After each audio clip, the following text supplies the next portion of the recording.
নমস্কার বন্ধুরা, আজকে আমি সোমবার করি, তাই সব রকম সামগ্রী আমি সাজিয়ে নিয়েছি থালাতে। এই আমার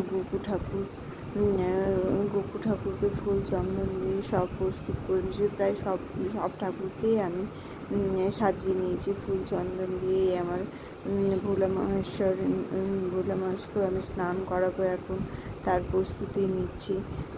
আমি প্রস্তুতি নেওয়ার পর আমি এই মন্দিরে এসেছি। মন্দিরে আপনাদেরকে একটু অল্প সামান্য কিছু দেখাবো যে আমি কোথায় যাই পুজো করতে। বাড়ির পুজো সেরে আমি আবার এখানে মন্দিরে এসে, মন্দির চারপাশটা এটা কালীমার থান।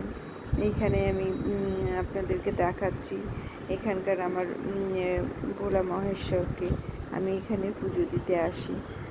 খুব সুন্দর মন্দির, বহু পুরনো মন্দির। এই হচ্ছে আমার ভোলা মহেশ্বর। আবার পরের ভিডিওতে দেখা হবে। নমস্কার।